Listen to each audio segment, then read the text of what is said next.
शंकराचार्य जी का पूरा दिखाएंगे।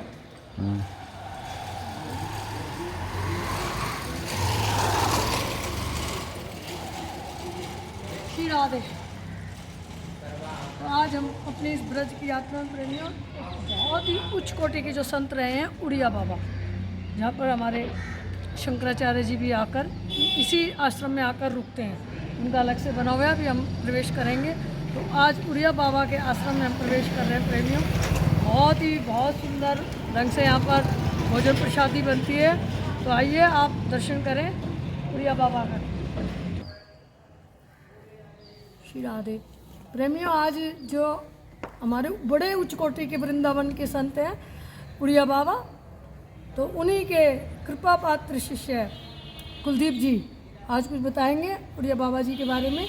तो आप सुनिए, आपको बहुत अच्छा लगेगा। और आप इस स्थान पर आए, जब भी आप वृंदावन आए, बड़ा दिव्य ये स्थल है। बड़ी धर्म स्थली पे सबसे अच्छा दिव्य स्थल है। बहुत पुराने हमारे ये उड़िया बाबा। इनसे यहाँ आनंदमयी माई और कौन सी, आप इनसे सुनिए। पूज्य अखंडानंद जी महाराज, जय श्री राधे।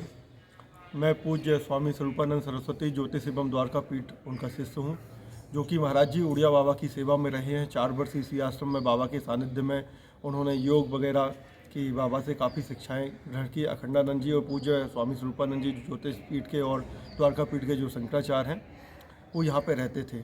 अनेकों संतों ने यहाँ पे आके बाबा के सानिध्य में सत्संग लिया।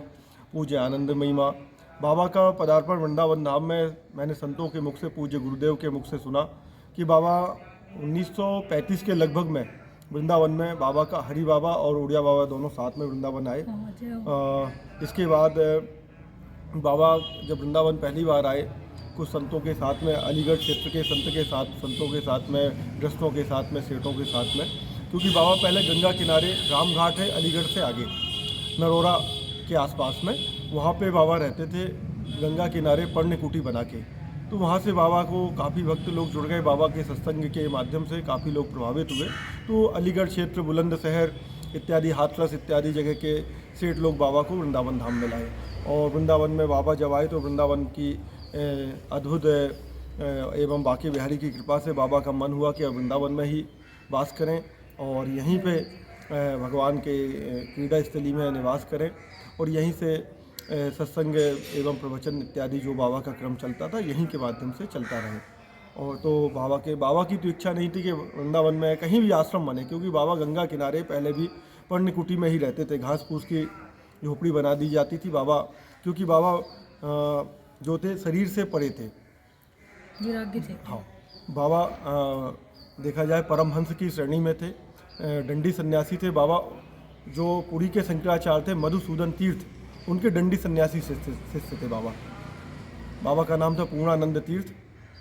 बाबा ने बाद में जब वहाँ बाबा को शंकराचार्य की गद्दी के लिए, बाबा को उत्तराधिकारी बनाने के लिए आगे किया, तो बाबा के मन में था कि हमें ये संसार के प्रपंच में नहीं पड़ना, इसलिए बाबा वहाँ से दंड अपना समुद्र में ही तर्पण करके बाबा वहाँ से निकले आए। इसके बाद बाबा परमहंस वृत्ति से गंगा किनारे घूमते हुए रामघाट इत्यादि क्षेत्र में घूमते रहे गंगा किनारे। इसके बाद बाबा को भगवान नर नारायण के साक्षात दर्शन हुए हैं। उनसे ही बाबा को तत्व ज्ञान की प्राप्ति हुई थी। बाबा ब्रह्म स्वरूप थे बाबा।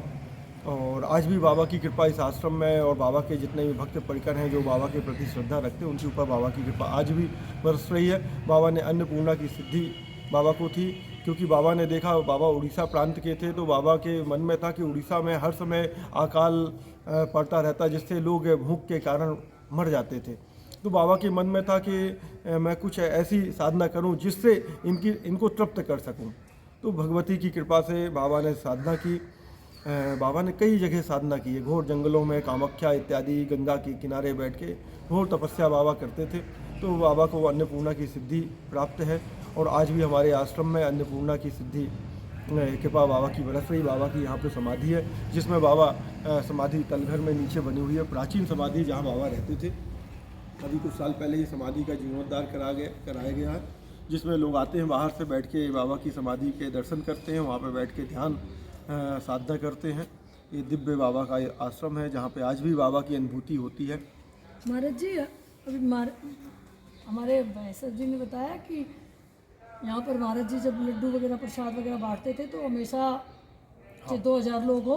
हाँ, मैंने बताया कि बाबा को अन्नपूर्णा की सिद्धि थी। जी बाबा जिस भी अन्न में हाथ लगा देते थे, फिर कितने भी लोग आए, भंडारे में अन्न की कमी नहीं होती, भंडारा चलता रहता था। भले भोजन 5 लोगों के लिए बनाए, परंतु 50 लोग भोजन करके चले जाते थे यहाँ से।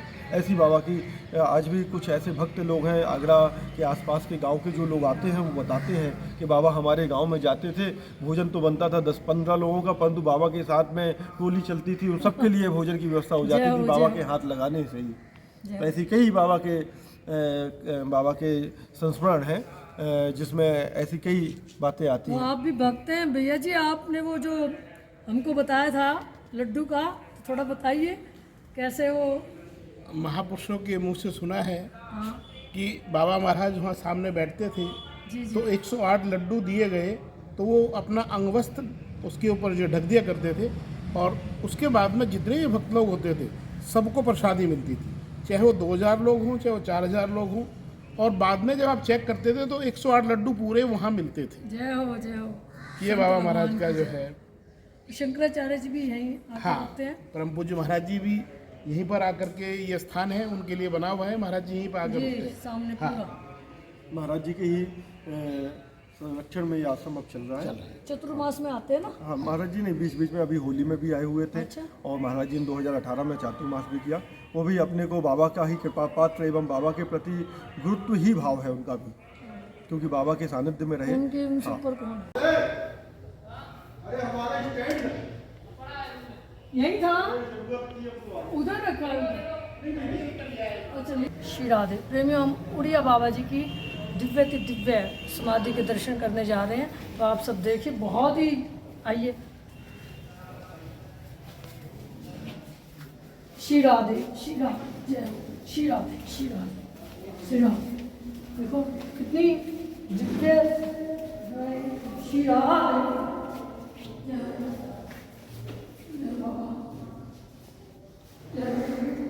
आपकी कोटि कोटि प्रणाम।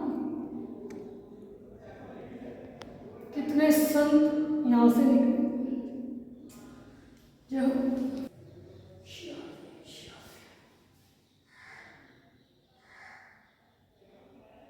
तो देख सकते हैं प्रेमियों हम कितना, ये बाबा की समाधि है, ये बाबा जी महाराज जी की।